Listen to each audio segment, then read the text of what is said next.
But looking back at what Scargill told us, like there was a hit list of 180 pits shutting, right? Yeah. And it's been proved to right, he was right. If you had your time over again, would you have gone out on strike and saved your pit? Me? No, I wouldn't.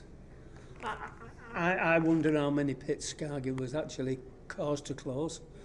To me, the only thing that Scargill ever achieved for the miners was he got them a good redundancy pay, which is the one thing he never wanted. He never wanted. See, I remember looking at Scargill's inaugural speech when he first became president of the NUM, and how he talks about making this union more, it wasn't my union, but the NUM, making it more democratic. He made it that democratic that at Sutton Manor, our delegate packed in and came back to work halfway through the strike because he felt it was an hypocrisy where he was being asked to go to Sheffield and he couldn't see the miners before he went. He just got a phone, you need to be in Sheffield in the morning, and it was all orchestrated when he got there. He was that disgusted he came back to work, and I just wonder how many others felt the same. Well, history's shown that Thatcher had a hit list of 180 pits. Oh, I agree. So Scargill was right, so we've got to give Scargill credit where it's due. I just don't like his methods. Whether you like his methods or not, he was right. I mean, Can I ask you what union you were in, by the way? me, I was in Causa. I was in NACODS for the first two. Right. I was in So Causa. I was in Causa understand for that the like third that. one. But if you'd have been in the NUM like that with a young man with a mortgage and a family, and it's proved right now, if you knew then what you knew now in the NUM, working as you want to go out on strike, you'd let the pits go. I can't speak because I don't know what I would do at that time. But when I've seen how people have come, I can see a lot of people who've done far better with the pit closing. Maybe you're right though. Maybe the pits should have been shut 100 years ago. Maybe nobody should work underground. With that, I agree with you.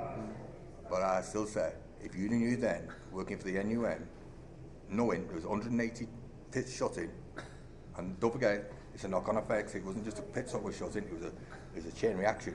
And I ask you, would you, if you knew then what you knew now, would you still willing to let the pits go? I don't know. But one thing I wouldn't have liked is to be bullied out of work. And that's what was happening.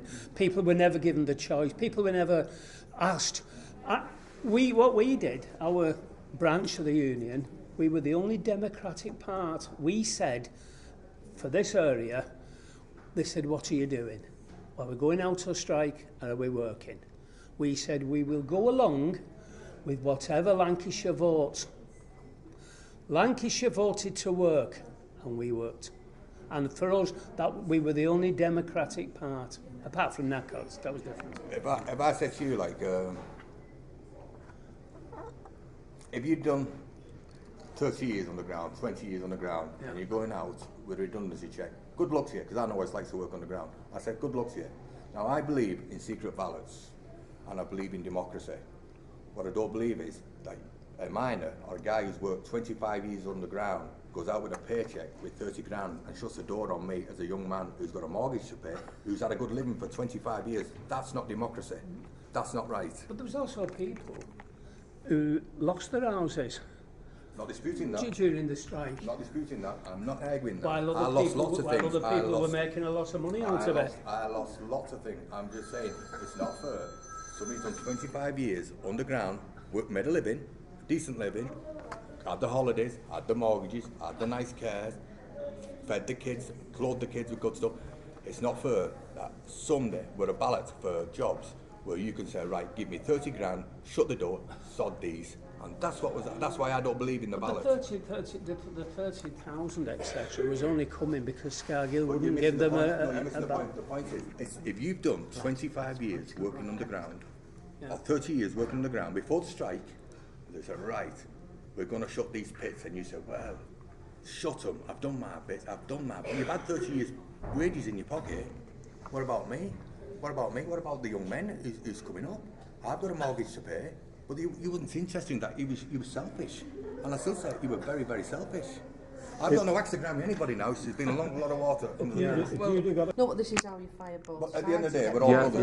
We're all I brothers. think a lot of it's difficult now after 30 years when we've tried to forget everything. To try Some bring people it, that I can't forget. you know. Yeah. I know what it was like. I know what it was like. Well, you do if you were out on Absolutely strike, nothing. yeah. I had nothing. It was just my thoughts at the time. I call it innocence. You cannot have those toys, son. You cannot have that bike. Arthur Scargill's got us his way and brought us out on strike. We'll have no joy at Christmas. We'll have no festive cheer. Let us pray that God will help us as we enter the new year. Arthur stands elated as he appears on the telly, while you sit here in dark and cold with no food in your belly. He's seeking immortality to be known till judgment day. Your plight is the price, son, this man's prepared to pay. We all must take the blame, some for sitting on the fence and leaving things to men, son, who can't see some common sense. These men of greed, one aim in mind, to use you and me to help destroy the system and bring down Mrs. T. We vote them in and hope that they'll be thoughtful and constructive, and all they preach is hate, mistrust and anything destructive. You're too young to understand, son. We've been through it before when men would plead to go to work. They couldn't stand no more. I know that you are cold, son. The fire has gone out. Oh God, why did this happen? What is it all about? Cuddle up to me, son. Pray that God will keep you safe until it's over now. Go down, lie down and go to sleep.